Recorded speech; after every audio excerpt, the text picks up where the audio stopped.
the Catholic imagination can be, I mean, when I was doing it, when I was working on it as a graduate student, some people had to get through the doctoral committee, said that the Catholic imagination was too imperial and exclusive. And that was not the point at all, in my point of view. But what we do know is that it sits as a theological imagination among other imaginations and approaches to God, obviously through the arts and more. So we have a paragraph of description there, and our speakers are going to, in one way or another, take on such questions, and they're all accomplished thinkers in this regard. And so I would say, I think we'll keep it in order as far as presenting. So Jessica, we'll start with you. And then a change. I'm so glad that Abigail Favale has agreed, because Edie McClay had to drop out because she was not feeling well. So Abigail was a quick yes, and thank you, Abigail. And then Professor Joshua Hren from Belmont Abbey. So you can read their bios, and I think if you're a part, and if you don't know them, just start looking them up. Maybe not now on your phone. Focus here. But you'll find that all three are absolutely engaged in these questions. And so, Jessica, you want to get us started? Sure. I just saw a former student. I'm super excited. Hi, Jen. Hi. Sorry, I got really excited. I haven't seen him in 7 years. So glad you're here. And so glad all of you are here. So this is a question that's very important to me. I am a Protestant, and I've been attending the Catholic Imagination Conference every time that we've held it. So my studies actually center mostly on Catholic thought, as well as looking at Orthodox writers. And so I'm kind of playing the ecumenical game across the spectrum. And so it's important to me for us to understand all the things that we have in common, but also where are the differences that we can draw from one another. I don't want to put too much stock in the Indian proverb that you're each holding on to a different part of the elephant, right? And you don't know what truth is. But at the same time, the church is divided, and Christ's body is unseen as far as being able to identify where all of the members are, right? And so being able to draw from each tradition and bring our voices together and see where the truth is and how we're seeing it and how we're experiencing it, I think is important for getting a full Catholic imagination.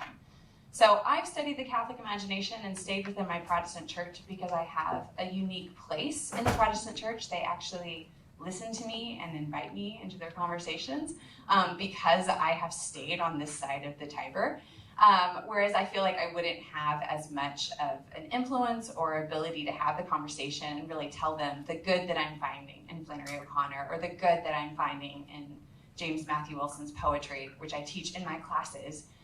If I was not Protestant, if I wasn't in a sense part of the clan, I think tribalism, unfortunately, is really loud and prominent in our culture, and so I'm able to kind of bridge that divide and bridge that gap that I wish wasn't there. Also from the Orthodox Church, so I'll be able to talk a little bit about kind of where I see the goods in the Orthodox as well as in the Protestant Church. I'm able to draw from those groups. So I speak at Eighth Day. If you don't know Eighth Day Books, it's run by Warren Farah, who is a Orthodox believer. I'm able to speak with them. They invite me into their circles as well. Again, in these kind of ecumenical efforts to really understand what does our Christian imagination look like? What things do we share and what things are different? So let me go into a few of those, and I know that Abigail and Joshua will kind of develop from there. First of all, there's a lot of ways we could say the Protestant imagination fails, and I've written about this a lot, and again, being within the Protestant tradition, they allow me to criticize them. Because they know at the end of the day, I'm still there. I'm still a practicing believer among them. And so I'm able to kind of critique and say, okay, so where are some of the places where we should be learning from the Catholics and from the Orthodox believers? And one of the areas I think that the Protestant church failed at is that by centering so much on the word and on preaching, they lost things. They lost the need to pay attention to the things. The sacraments are present in our concrete particular reality, and they don't have that vision or that understanding in their practices. And so by missing it in their practices, a lot of times when Protestant writers, especially in my class, I teach creative writing, when they are trying to write poetry, they're about words and ideas apart from things. And so one of the ways I try to cultivate the Catholic imagination in my Protestant classroom is to refocus on, okay, what are the things, right? Where do you have these concrete particulars that give you access or open these doorways to understanding the divine, right? So in a sense, re-enchanting the universe from where they lost that enchantment when they kind of walked away from the church. Also, I feel like in the Protestant imagination, there's a concern for moralizing, and for better or for worse, the Catholic imagination hasn't prioritized that, right? It was a lot, especially the writers that I study, like O'Connor, as many times as the little nice ladies of Milledgeville asked her to write, these good moralizing stories, she was not concerned with that. For her, the gospel was much more scandalous, and so she was focused on writing the good story and then putting it into God's hands and letting him do with it what he willed. And in the Protestant church, they're very concerned with, are my characters nice? Can you tell the good guys from the bad guys, right? As though they're two different entities rather than a line that's dividing the human heart between good and evil, right? As you would see like in Solzhenitsyn. And so in the Protestant church, I'm kind of trying to get them out of the moralizing. And if it is good and if it is true and is beautiful, it's actually going to reveal God, and they don't have to hold on to the legalism as much as they fear that they do. And so those are some of the ways that I think are kind of pitfalls of the Protestant imagination. One of the ways that I do think the Protestant imagination works well is that it is very centered on the Bible, on the Word. Protestants are uncomfortable saying things like sacramental imagination or incarnational imagination. They're very comfortable saying a biblical imagination, right? It's actually one of the ways I try to teach Flannery O'Connor to my Protestant students is I say, she's rewriting the Bible's stories in a way that defamiliarizes them to you and then re-familiarizes you with them. And so she's in a sense writing these glosses on biblical stories. And so we look at O'Connor's work through biblical lenses, which makes them more comfortable with what she's doing, right? And then of course from there, I try to introduce these ideas of incarnational imagination and what that could mean. But starting at a place of biblical imagination. So in Protestant writers that do this very well, so Marilyn Robinson comes to mind for most people because she has characters that are centered on biblical imagination, right? And they're actually, in some sense, when you look at Gilead, it is letters being written. It is, in a sense, a more didactic form. Of course, she changes that, subverts it by paying attention to things and drawing people to look closely at the particularities in the world. But the very form itself, by being written in this letter, allows her that kind of pulpit stance that is comfortable for Protestants, to be hearing a message, right? So in some sense, there's some goods there that can be drawn from being able to focus once again on the biblical imagination. I heard David Lyle Jeffrey wrote this book called Scripture and the Poetic Imagination in the English tradition. If you don't know David Lyle Jeffrey, he's probably like my hero when it comes to Protestant scholarship on literary and biblical imaginations. And he looked at the comparison between Chaucer and Dante. And I think this is probably a great comparison to look at the difference between what could be, even though Chaucer, of course, wasn't Protestant, but what looks more like a biblical imagination compared to a sacramental imagination. Chaucer's stories do that same kind of glossing effect on the Bible story. So one last draw is the Orthodox imagination, and then I'll kind of pass it on to Abigail. So if we look at the Protestants as biblical and we look at the Catholic as more sacramental or incarnational imagination, what we have to gain from the Orthodox imagination is looking at a Trinitarian focus and a cosmic focus. So in the Orthodox imagination, they are not going to just focus only on the person of Jesus to draw from the incarnation. They would see it more as the Trinity is always at work, and they don't like to separate as often the three beings in the Trinity. And so for them, it's constantly looking at like the communal identity of God at work. The second part, this keeps going off, I'm sorry. The second part is the cosmic reality. So whereas sometimes we think about what's happening in our Christian faith as like a goal or an end to be reached, right? Sanctification is this process and telos. For the Orthodox Church, there's the ever-present eternal moment that you're trying to access and see. And so all of their writing is, in a sense, iconographic. Artists are trying to open the window so that you can actually see what God is doing currently.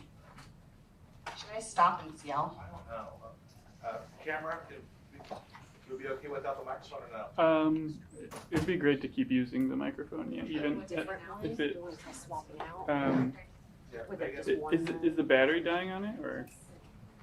You're asking me questions that are out of my wheelhouse. Okay. Yeah. Okay. So just the final wrap up, I don't even know. Okay.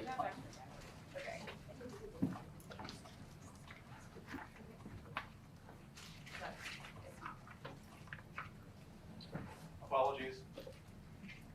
The Trinitarian microphone right there, Jessica. Still in and out again, or?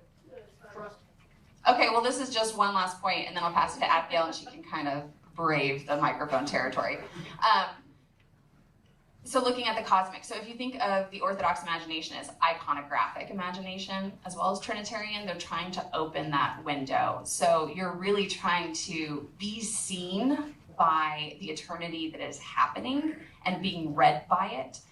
So their art, in a way, is trying to take a place, not as a preacher, but as a window by which you can be read. So humility, of course, becomes very important in this tradition, that you see your art as that place that reads you and gives you access to what God is doing. So I'm going to end with those thoughts. I hope this becomes a conversation and that we can kind of open it up to questions, because these are, again, very significant. They're not scholarly. These are things I think that help us find together as a church, and also help us hopefully be able to access the divine more in our lives. And I don't know what's more important than that. All right, let's do this. My name is Abigail Favale, and as Michael mentioned, I'm a last-minute sub called on from the bench to be on this panel, and I'm really excited to be here. Joshua's a former colleague. It's my first time meeting Jessica, so I'm very happy to be here. So it was interesting to hear Jessica's background. So I'm a recent Catholic. I teach at a Protestant school. I teach at George Fox University in Oregon. And my background academically is in feminist literary criticism and women's writing. So I'm going to be kind of speaking about that today, about my own kind of transition from feminist theory as a critical context to a Catholic imagination as a context. So for as long as I can remember, I've been preoccupied with the question of woman. Who is she? What is her significance? What stories are told about her? What stories does she tell? What is her place, and thus my place, in the world and before God? What is this meaning of the body that I am, if indeed such things are charged with meaning? I grew up in an evangelical Christian context that gave few answers to such questions. This was a kind of Christianity that was shorn of anything female.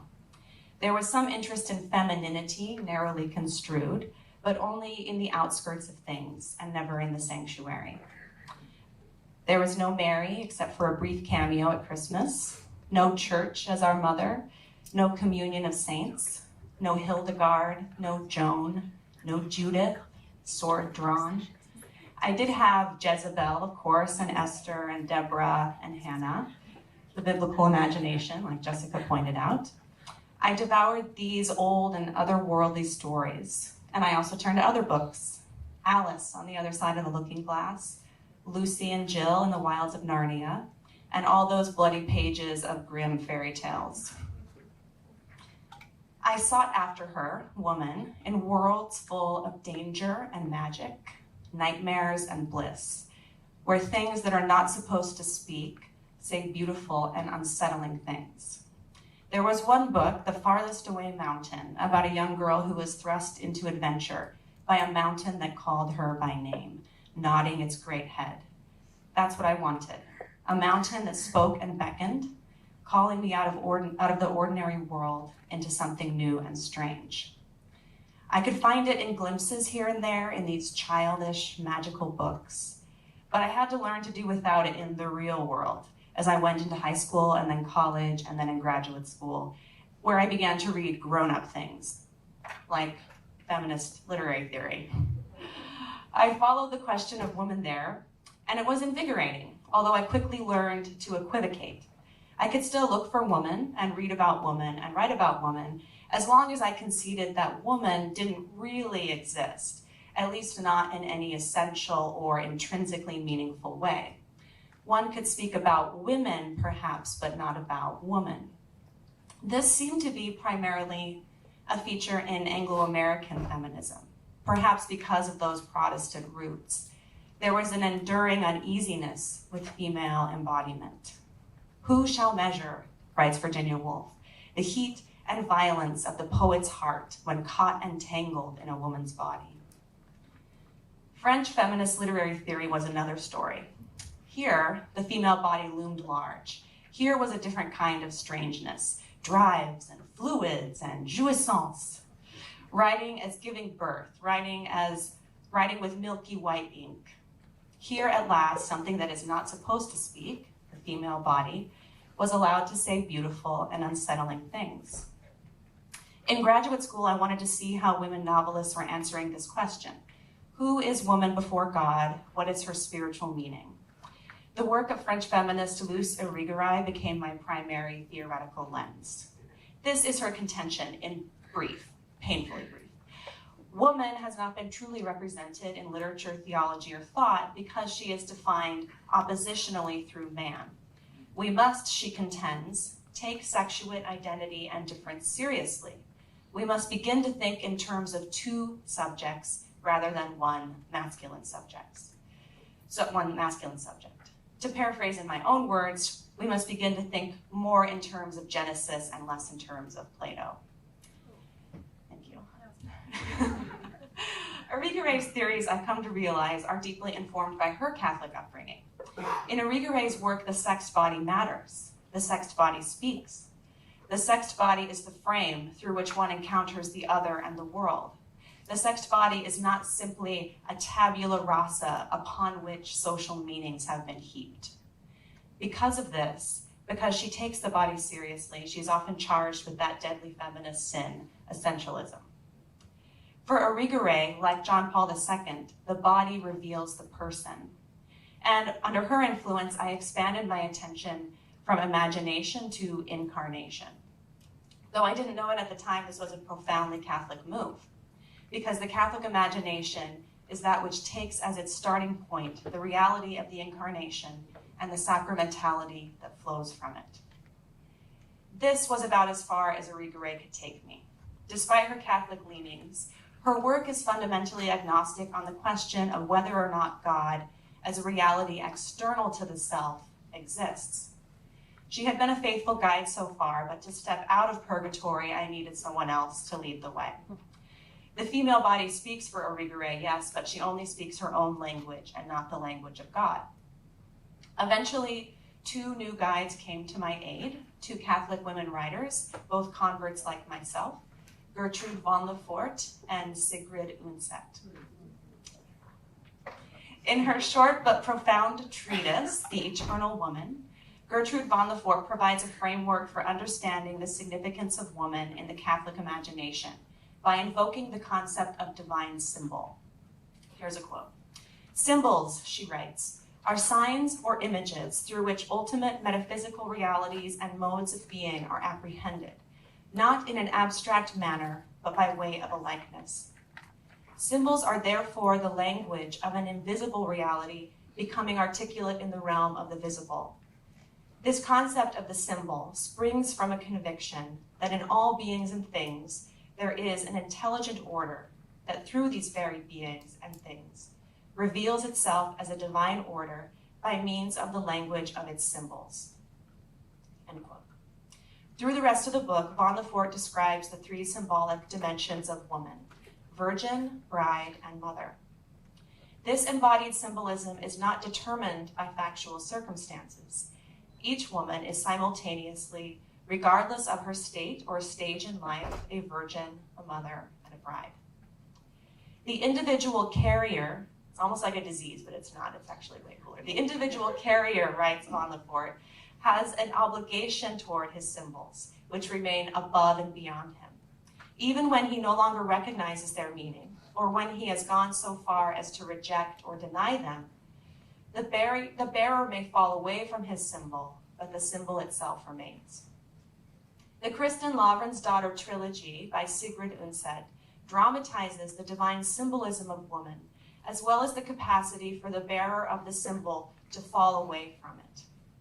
In Unset's fiction, both of these dimensions are expressed and intertwined: the sacramental proclamations of our bodies and the world, as well as the havoc wrought by our wayward wills.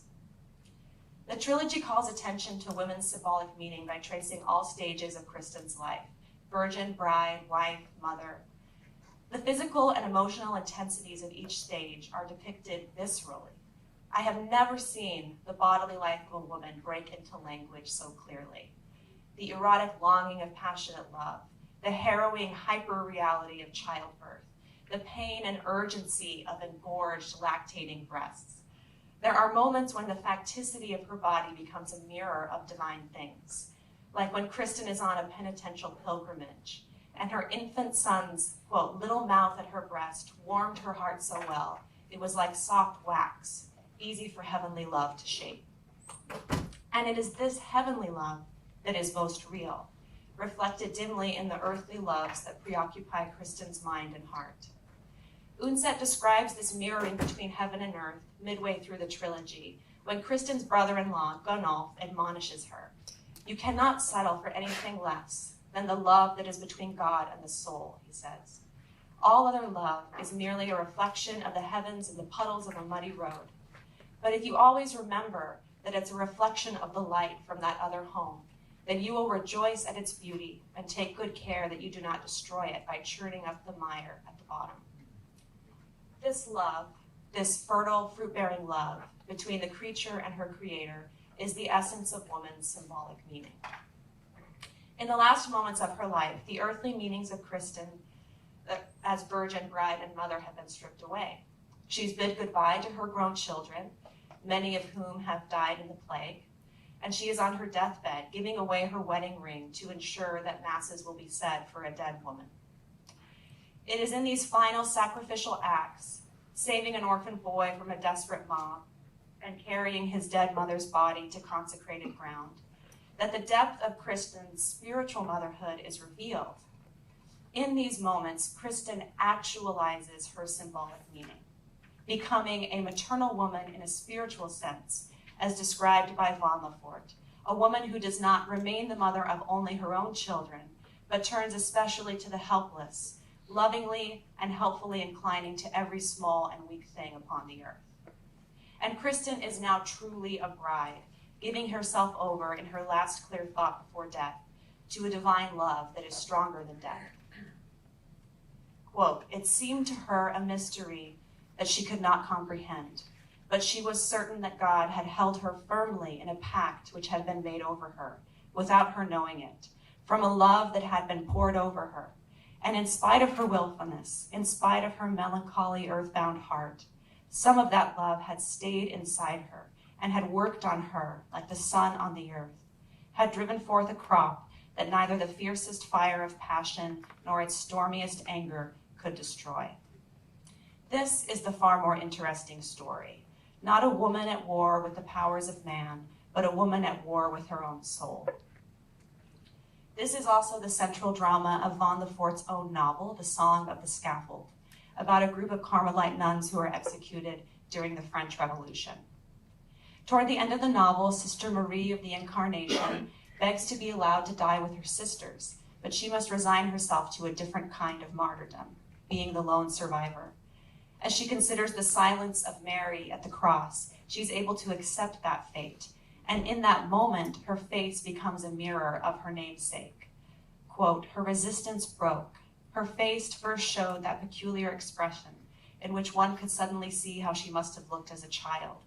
It was as if an early, most lovely and delicate painting had become visible under some splendid Baroque restoration. Marie wants to be martyred with her sisters, to be the last voice singing the Veni Creator Spiritus on the scaffold. But that honor falls instead to the fragile, fearful Blanche. Blanche is the coward, the failed nun, the runaway. Yet she is the last voice singing as the corpses fall. A thin, frail voice, the voice of a pinched face in the crowd. And in this moment, Von Lefort describes Blanche's face as being transfigured, discarding her surroundings like a wrap or a shawl. I recognize that face in every feature, says the narrator, and yet I did not recognize it. It was quite without fear. In that hour, says the narrator, a living witness of these executions, I was like a child who drops through all the layers of being to the very foundation of things. You expected the victory of a heroine, and you saw a miracle in one so weak. Layers of being, faces transfigured, a hidden image resurfacing within a painting. Von Lefort, like Unset, writes simultaneously along two planes, temporal and eternal, human and divine, fact and symbol. The limitation of feminist theory and most feminist fiction is this: the drama is purely human. The divine, if admitted at all, is merely a projection, an echo in an airtight room. But as Von Lefort's narrator declares at the end of her novel, the purely human is not enough.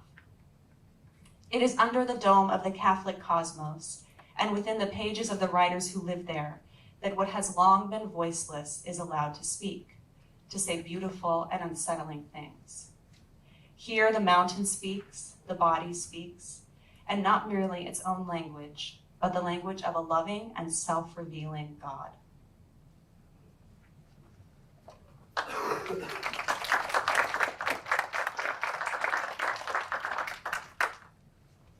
just want to say how grateful I am to be on this panel with two friends. It's really a delight. My name is Dr. Joshua Hren, and this talk is mainly going to focus on the Christic imagination as opposed to the Catholic imagination, and I don't mean to suggest that those two are mutually exclusive, just that I'm kind of focusing on a subset of the Catholic imagination, you could say. Maybe the imagination, insofar as it is Christic, seeks to save. It incarnates human nature as having its final cause not in the protagonist maturation or self-actualization, but in salvation. Maybe the imagination, insofar as it is Christic, has a knowledge that evil, in Flannery's words, is not simply a problem to be solved, but a mystery to be endured. Osip Mandelstam, in an essay, The End of the Novel, suggests that modern fiction has its origins in a secular response to both the religious lives and biographies of the saints and the moralizing sketch, a transformation that included a shift from biography to greater emphasis on narrative and plot, and psychological motivation as a preoccupation. This shift inward into the psyches of the protagonist typically teaches us to look down, to look within, into her tangled motivations, measuring them, as Evelyn Witz would have it, against the ultimately unknowable depths of that same human interiority. So measuring our interior against an unknowable interior is the sort of development of the novel, one way of reading it. Contrast this to the narratives of the saints, where the deepest mysteries are not within the self, but either through the self into something that is deeper than the self, within the self, as Augustine would have it, or up outside of us in the equally mysterious workings and will of God, all of which constantly affects individuals. A transcendence by God interferes and takes precedence over human intentions and acts in these hagiographical lives of the saints. In much modern literature, Witz argues, the reader has been lulled into forgetting that the literary character is necessarily overpowered by transcendent forces, is necessarily a creature made by an author. Whereas the lives of the saints, again, consistently remind us that its personages, however powerful and impressive, however ardent and successful in the pursuit of their desires, are set in a reality that transcends and overarches them. The Christic literary imagination absorbs the action of grace that is taken for granted in the lives of the saints and crafts it into a form that has historically shed or demystified that same transcendent. And to do this in a manner that makes the sacred's permeation not only palatable, but arrestingly persuasive. In Dostoevsky, we witness a profound and sometimes strained synthesis of outright hagiography, writing lives of the saints into his novels, and in conjunction with the gains of the modern novel, with its increased interiority and its access to characters' consciousness and twisted motivations. This shift, this synthesis is most complete in the Brothers Karamazov.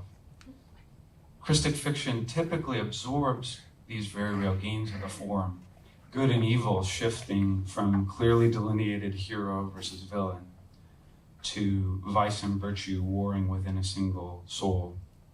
And it returns what René Girard calls the novelistic preoccupation with conversion in a broad sense, perfection of the natural virtues, alteration via epiphanies, characterological maturation, back to conversion in a Christian sense. So I'm arguing that the novel, in the Christic sense, is preoccupied with conversion. As though from the opposite antipode of the Christic imagination, Blessed John Henry Newman, almost saint, warns us against taking man for what he is not. So this is sort of the other end of the spectrum here. We should not take him, he says, for something more divine and sacred, for, quote, man regenerate. Newman insists that literature is largely a record of man in rebellion. You cannot have a sinless literature of a sinful man, he adds. Take things as they are, not as you would wish them, he counsels, with a kind of cold sobriety that sounds almost Machiavellian. Newman's proclamations upon literature are reductive, but he is right that literature, broadly taken, is in main a record of man in rebellion. Unwittingly, he makes it evident that in order to give an occasion for a character's salvation or damnation, the Christic literary imagination must also render characters as in rebellion. Jacques Maritain countenances the difficulties of rendering this rebellion and raises the question of, quote, at what altitude the fictional writer is prepared to depict this rebellion and sin, and he says whether his art and heart are pure enough and strong enough for him to depict it without complicity or connivance. Should the novelist wish to probe the abyss of human misery and make the work avoid scandalous sinfulness, she would require superhuman virtues, he says. Only one with the sanctity of a St. Augustine could have written Proust as it ought to have been written, Maritain says. He then reaches the crescendo of his qualifications when he insists that only a Christian, nay, more a mystic, because he has some idea of what is in man, can be a complete novelist. Because he has some idea of what is in man, and coming to know this is risky, for the only sources of this knowledge of what is in man are either experiential knowledge of the creature, in other words, coming to know the sin that you're writing about by committing it. Try giving that advice in a creative writing workshop. Or the gift of the Holy Spirit, which is understanding, much safer. Newman's definition of literature keeps the literary distinct from the theological. Very hard and fast division he makes. It's a study of man, he says, not of God. But as Maritain makes clear, for the Christic imagination, the study of man, even man unregenerate, is impossible without the contemplation of God. Georges Bernanos said of Balzac, the great French realist, that not a single feature is to be added to any one of those frightful characters, but he has not been down to the secret spring, to the last recesses of conscience, where evil organizes from within against God. The Christic imagination enters and renders even these last recesses, employing the novelistic development of consciousness and interiority to incarnate how harrowing evil is. But Newman overstates his case when he envisions a radically incomplete record of man that lacks stories that show the effects of grace. Enter Flannery. All my stories are about the action of grace on a character who is not very willing to support it, she says. This narration of grace is motion, as the Jesuit father William Lynch contends in Christ and Apollo, is rooted in the great fact of Christology, that Christ descended and passed through the particular in order to redeem. This movement is a model for the Christic imagination. The poet or fictionist needs to pass through the concrete, the way down, in order to arrive at insight, the way up. Any storyteller worth her low iodine pink Himalayan salt does this by discovering particulars, pink Himalayan sea salt, sensory details, images, actions, bits of dialogue that signify more than themselves without becoming less actual in doing so. These symbols make the imagination rise indeed, Lynch says, and yet keep the tang and density of that actuality into which the imagination descends. Other imaginations get hellishly stuck in the passage from one particular to another, as when Proust's protagonist, quote, wished to see a person again without realizing that it was simply because the person recalled to him a hedge in blossom. Such exploiters of the real, Lynch's phrase, rush through the finite in order to send the soul shooting up into some kind of absolute. But the Christic imaginer passes through the tang and the density of actuality in order to work out the character's salvation or damnation. Lynch lifts up Dostoevsky as the ultimate novelistic embodiment of this movement, but the stories of O'Connor, who insisted that the fictionist must be contented with the humbleness of her materials or give up the craft, demonstrate the difficulties that attend the passage through particularity to epiphany.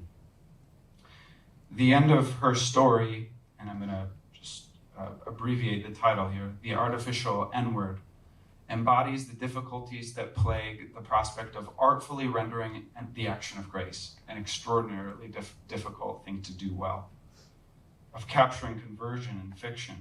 In a letter, she argues that her protagonist, Mr. Head, is not the same man at the end of the story. Stable in the sense that he bears the same physical contours and peculiarities. They are all ordered, she says, to a new vision.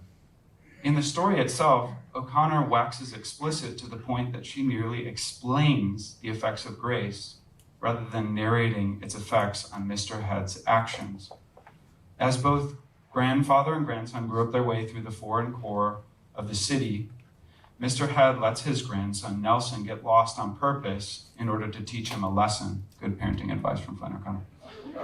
When the frantic Nelson literally runs into an elderly lady, scattering her groceries and possibly causing an injury, Mr. Head denies Nelson in front of the crowd, just like Peter.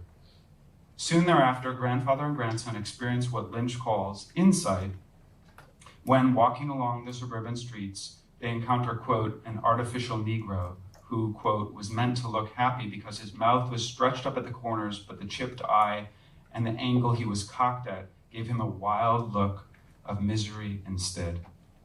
O'Connor does not indicate precisely why, and this is the merit of this part of the story, but as Mr. Head and Nelson gaze upon the plaster figure as if they were faced with some great mystery, they could both feel it dissolving their differences like an action of mercy, she writes.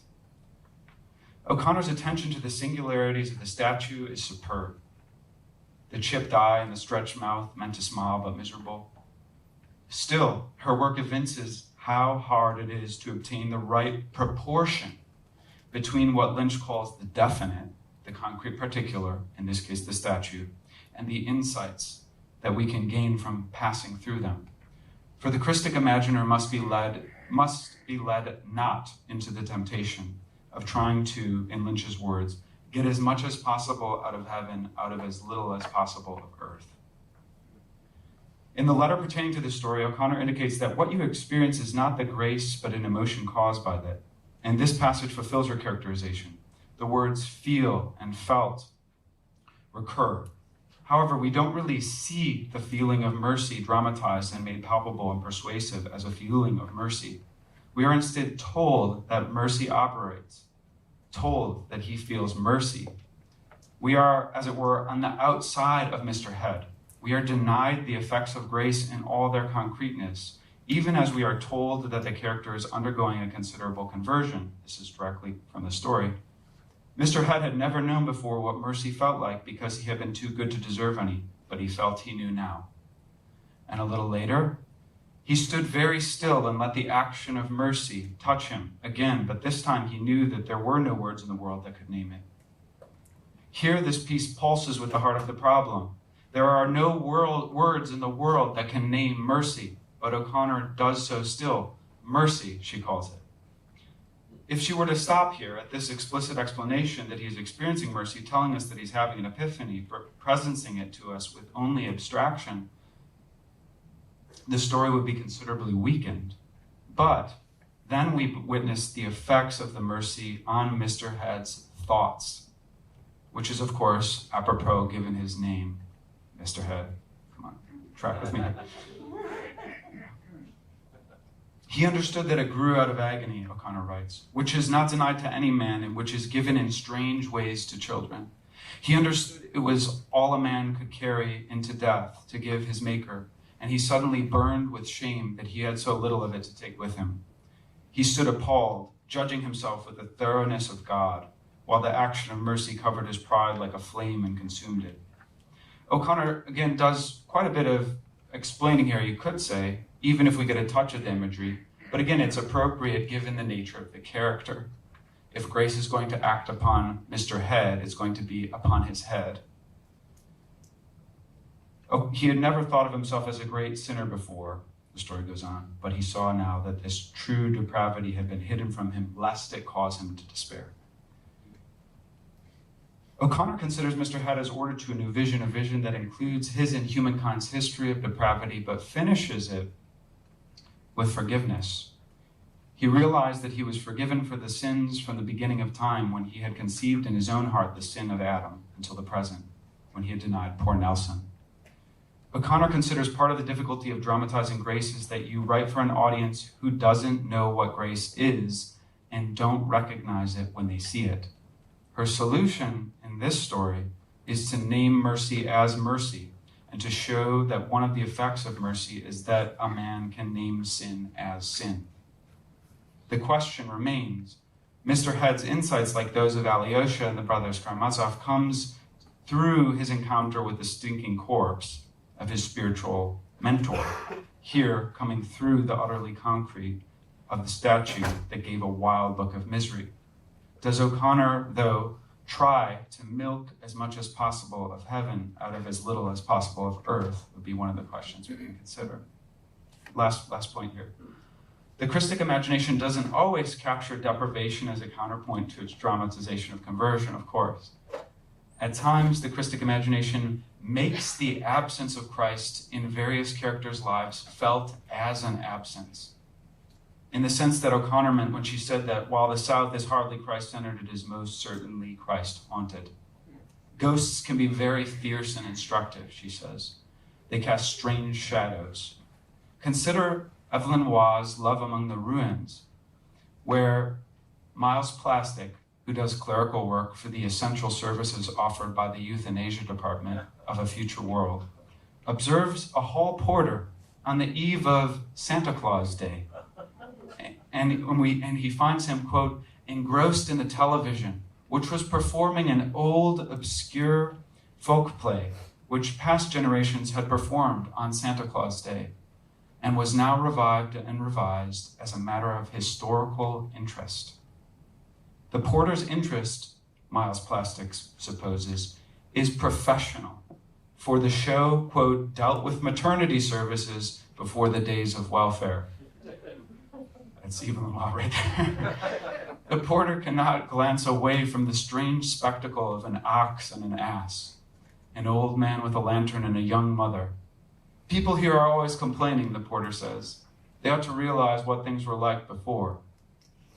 The nativity, the nascence of that great fact of Christology, that Christ descended and passed through the particular in order to redeem, ghosts through the blue television screen light.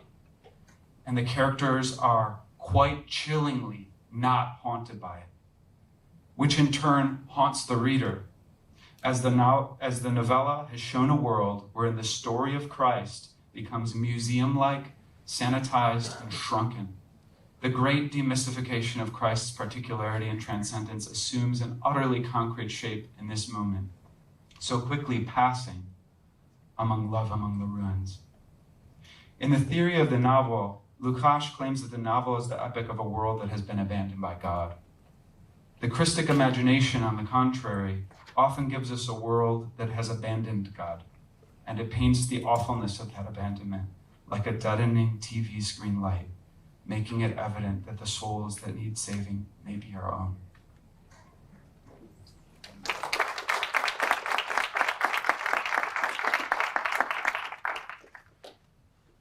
Thank you to our three panelists, Professor Wilson, Professor Favale, Professor Hren. And we have ample time for responses. So questions or comments, critiques, to push back.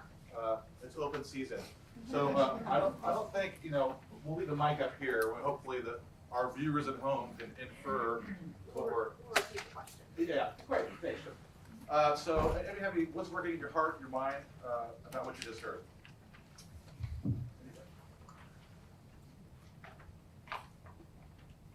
Please. So my comment and question is for all three of you, whoever feels like responding.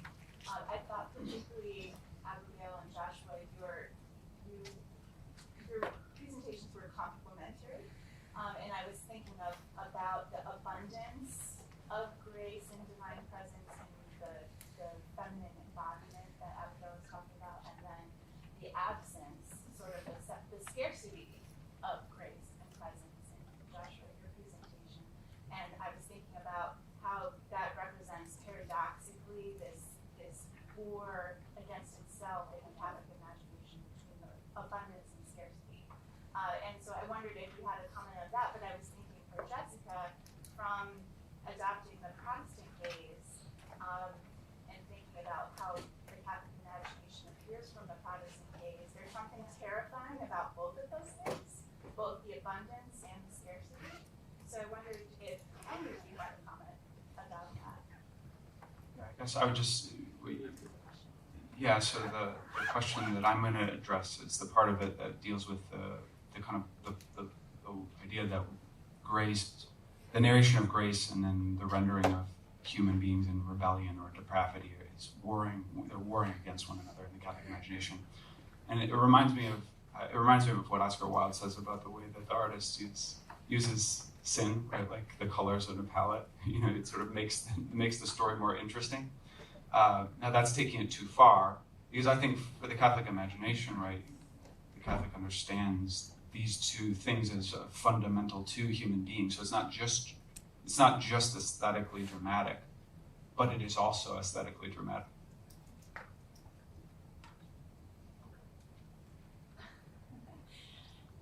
So discussing absence and absence and scarcity, absence and abundance.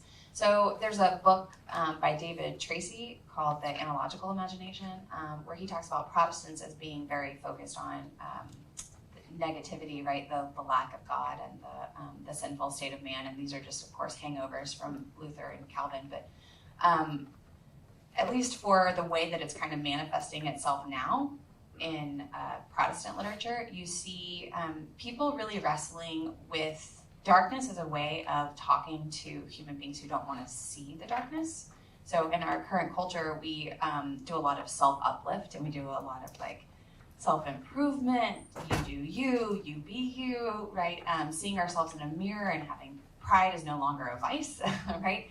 And so it's kind of turning itself into almost like a sanctification move for people to read Protestant literature and just say, oh, right, I'm a sinner, I'm fallen, in a way that we haven't really drawn on that resource. And so I think Protestant literature is kind of filling a gap right now by being able to expose that darkness to people. Hopefully not leaving it there, but that is kind of the penchant for Protestants right now. Abigail, No. I like that category of abundance and scarcity. certainly. I wonder if Abigail or Jessica, if either of you have read Lewis's Till We Have Faces. And I'm wondering, considering that its poor reception among Protestants in terms of his overt, wondering whether you think he might be leaning more toward a Catholic imagination than a Protestant one. And then Abigail, would the character of Orwell fit within your Catholic feminist imaginative perspective? So I'll speak first on Till We Have Faces, as whether it's a Protestant or a Catholic work. So I wrote a piece just this week for the Church Life Journal about the Protestant imagination needs the Catholic imagination. And it's kind of a twist because I think that, of course, we need each other. But when you look at Lewis, he's a prime example of being surrounded by Catholics and drawing on those resources. He's also a medievalist, so he's drawing on the Catholic imagination from that background.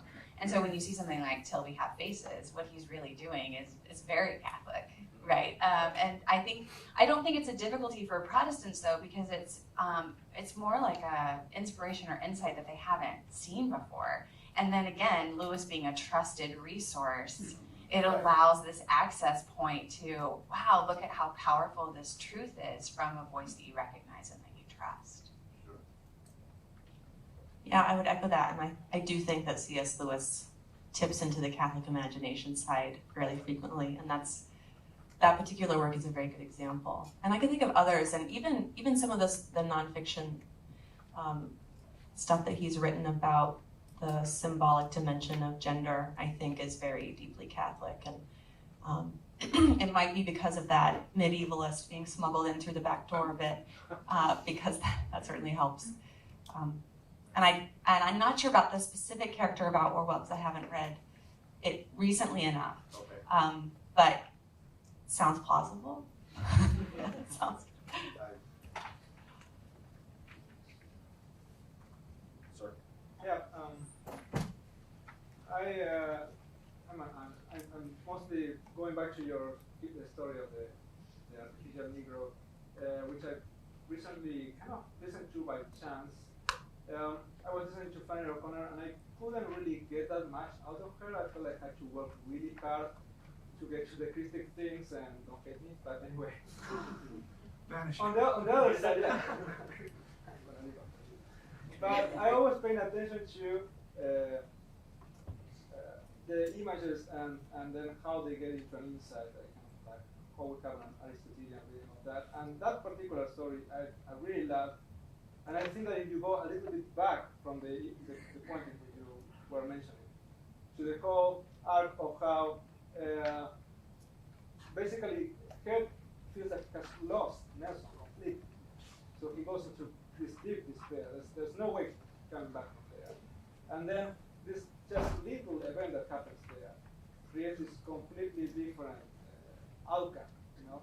So in itself, you know, it kind of guides you into what this grace thing or mercy is. It's just one little thing that happens, but suddenly all this pool of despair, you know, gets saved, you know. So on one hand, I think that there's that reading that is much more, it's guiding you towards that image. But what I felt about that story is you kind of told me later all those reflections about mercy and grace and what that means. You have passed through me like all the other stories that I have read, you know, okay, it's a nice story, I really like that, at least this one ends nicely, all the other ones are terrible, you know. But I think that my question would be, in this case it seems that if she actually mentions the elements, in my case at least it worked much better as making me think and experience all this Christian insights. Yeah. I mean, well, I think I'll Are you sure? yeah, and I'll pick that up. Okay. I love the story. And so I couldn't help just kind of jumping in to talk about Flannery. So what's fascinating about the story is that she really is imitating not only the Gospels, but imitating Dante. So one of the things you mentioned, whereas the story makes you like, oh, that's a great story, and then you move on. It's kind of like when the disciples listens to the parables, and they're like, that's cool. What does that mean? And then they need Jesus to actually tell them what it means. And so Jesus is training them how to read figuratively. And it's the same with O'Connor. Her work in some sense demands the letters that she wrote, right? In some ways it does, because she tells you what is essentially a parable about truth. And then you have to pay attention and reread it. It doesn't allow you to read it once and know what's happening. And so she really is trying to train her readers in some sense to get beyond the literal plane. One of the things that's unique about this story, and I'm so glad that Joshua was talking about it, is that the Dantean vision that she has affects the story in two ways. One, O'Connor's work never gets to paradise. It only gets to purgatory.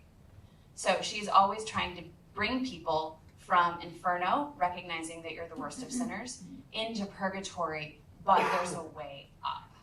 That's where her work is always guided. So it's a purgatorial, not a paradisal vision. I think that's important to remember. The second way that it's Dantean is that she's trying to train readers to re-see through the eyes of her characters. So Mr. Head at the beginning of the story, right, he does that weigh machine, but it's not actually about weight. It gives you like an assessment of your character. And the assessment of his, it gives you your weight as well, right? But then it gives you an assessment of your character, and he can't see that it's him. Like the reading that he gets is right on point for who he is, but when he reads it, he's like, that's not me at all. So you get this understanding that he can't see himself. He also doesn't see his image in Nelson, who is a direct reflection of him, right? So you get this sense of lost or blindness with his character that's very Dantean until they look at another and at another's suffering. And O'Connor said that that statue that's eating watermelon, this is for her a symbol of the suffering that the white people caused to African Americans. And so by looking at this, what's essentially a suffering servant, it becomes an icon by which Mr. Head is actually read by it. And so he sees himself through those eyes, and he sees his complicity and his guilt. And feeling that complicity and guilt makes him re-see himself and re-see Nelson in a way that he hadn't before. And so I think O'Connor is, again, imitating the greats when it comes to imitating Jesus, imitating Dante, really trying to give us that new vision and that new way of reading. Just some brief additional thoughts. I think that recently I taught Henry James' story, The Beast in the Jungle, and this is a story it's a novella, really. It's 30 pages, depending on which edition you have, it might be 70. And I would say that about 2 or 3 of those pages take us into kind of concrete, sensory, definite details, right? And the rest of it is just this character kind of continuously extracting all this insight that may or may not be insight, or this sort of exercise of their consciousness upon these very rare, definite scenes. And then have sort of on the other end of the spectrum, someone like Chekhov, who I think embodies this kind of incarnate nature of storytelling, in a way that rivals O'Connor, and in some of his stories actually even surpasses her, in the sense of his never letting a character have an epiphany or an insight that is disproportionate to the sensory things that they're in touch with, right? Even as right at the end of Rothschild's Fiddle, Bronzy, the protagonist, is mournfully playing his fiddle, and he's thinking for the first time about his own misery. But literally there's like one sentence of him thinking about his misery in proportion to one sentence about him playing his fiddle. Does that make sense? So there's always this kind of real rootedness in the concrete. So Yeah, I mean, but that being said, I don't think that, I think one thing that I left out in my analysis is that after the passage that we're talking about, right, then his grandson looks up at him and says, right, let's get home before we get ourselves lost again.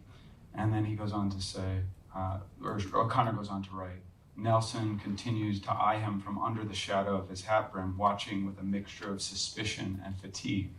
Right, so the story doesn't, in other words, just end on this note of epiphany, like some of the wonderful stories in the dead. It is actually, the epiphany is sort of brought back down to earth by his grandson sort of looking up at him like, what the...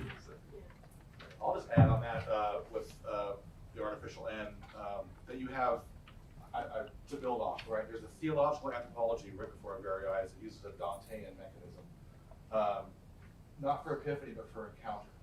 And so you have a trip from home into Atlanta and all the liminal spaces that have to go through the Dantean trajectory to get deeper and deeper into this confrontation and out of your head, right, into your whole self.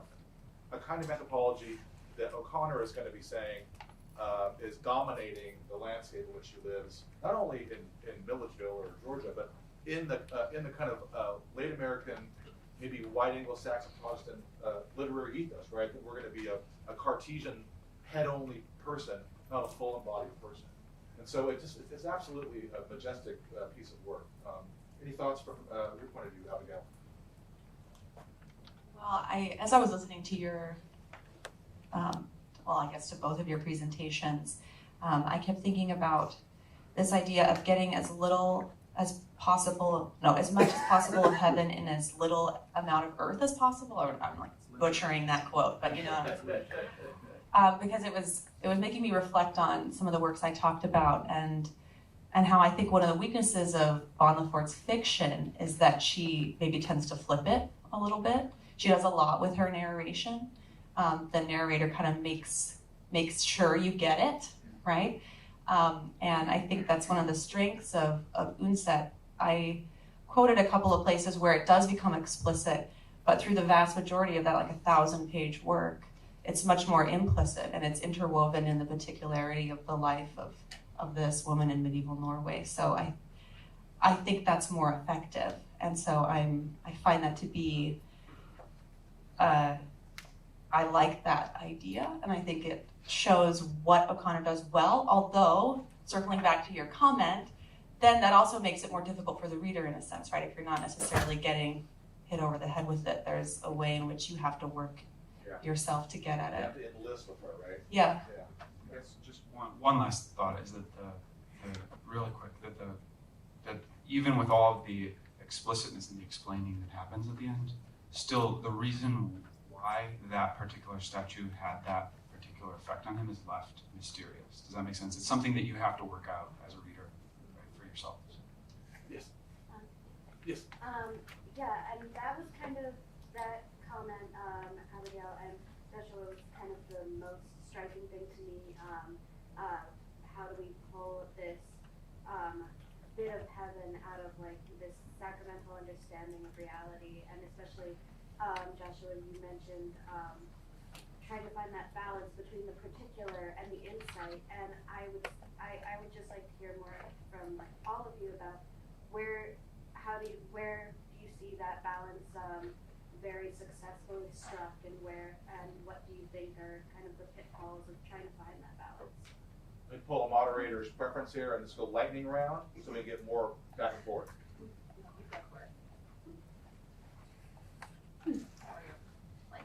So you're saying where are sort of exceptionally strong embodiments of this? Yeah.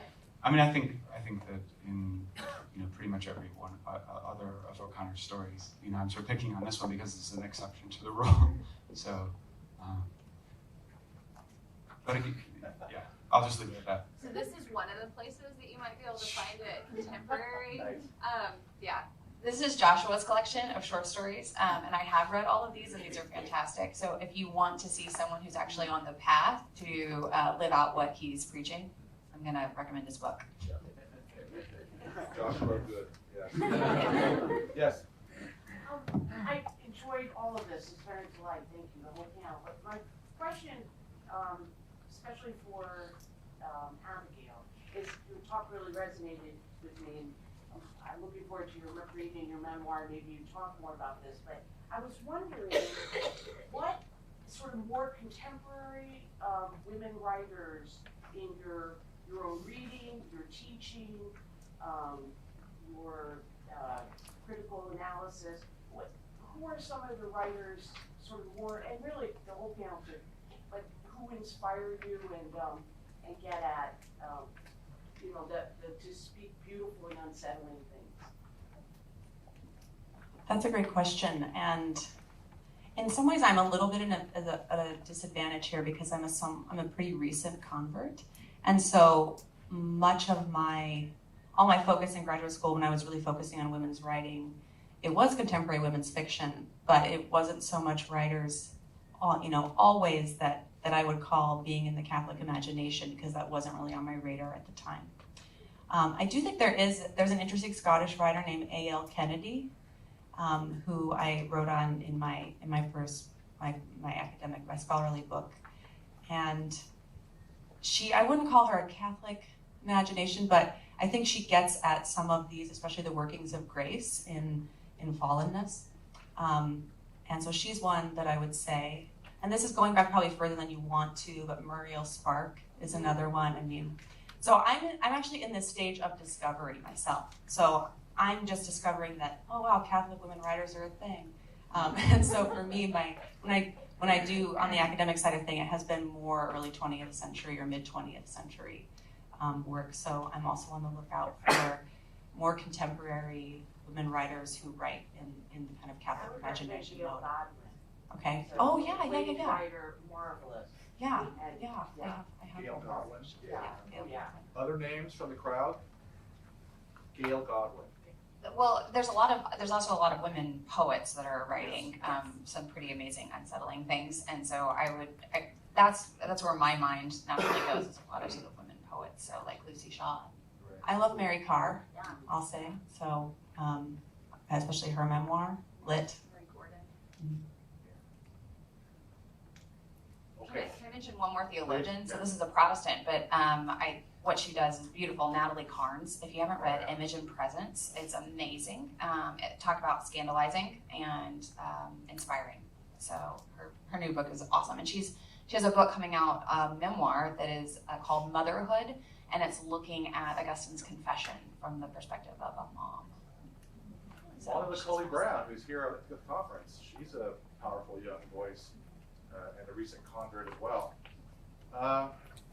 Yes, sir. So Flannery shouted for deaf people. Does the Catholic imagination have to do that today? Is it the only mode of expressing Catholic imagination, or what's most effective now? Yeah, I think you're kind of referencing Greg Wolf's kind of whisper piece from a couple of years ago. Is that, if I'm hearing you right? Oh, yeah. So there's a piece by Greg Wolf that sort of addresses the exact question that you're raising, and I think he raises really crucial questions, right? His sort of argument is that, right, that was okay for Flannery's time because she was up against these sort of dominant narratives of Marxism, secularization, etc. And now we need to whisper. I think that whispering is. I think it doesn't. It never needs to be an either or, because then we're sort of reducing what good fiction does to historicism, right? So it's like, well, that's no longer possible because we live in 2021 or 2019 or whatever, whereas it was possible in 1950. Obviously, every good poet and fictionist is in part working rhetorically and understanding their audience. But I think Wolf overstates the case that like there was some sort of, greater dominant narrative that was grating away against Christianity in Flannery O'Connor's time than there is now. And I think, oftentimes the whispering is so quiet that it just you can't hear the sacral at all. So I'm not saying that you ought not to do it, but again, in both cases, it's extraordinarily difficult as an artist to imagine doing one or the other, right? Whispering and shouting, both extremely demanding. If I can just jump onto that. So, I mean, there's lots of different strategies for approaching, especially, not necessarily even a hostile readership, but maybe a readership that's apathetic, that just thinks the Christian narrative is one among many different narratives. Comedy works extremely well, and it always has. Comedy is a great way of saying, like, here's an ought, and here's the is. Isn't that funny? Right? And kind of pointing out that there could be something better, there could be something more. So, I mean, Walker Percy, that we're going to talk about tomorrow, like, he does that phenomenally well. And so I think it gets people off their guard to really write comedically. And what is more Catholic than a comedic that doesn't end in despair but always shows that there's hope? So the comic mode or the comedic mode, I think, is a Catholic imagination mode. Can I hold you, Joshua? This is quick. Let's say Flannery would say that's a realism of distances, right? So, and then you collapse it. I want to conclude, and the crowd can shout out too, the future of the Catholic literary tradition. Even that's kind of tabled to say, what's a really theologically interesting bit of TV? We're living in a very, very golden age of TV. If you're following at home, or film, or if it's not on your radar, don't worry about it. I'm not going to trick you. But like, is there anything you've seen? You can say something you read too, but maybe something you've seen in different media besides poetry or fiction that you find theologically interesting. Josh and I read, so we're gonna. Yeah. I confess that I'm logocentric. You guys are such snobs.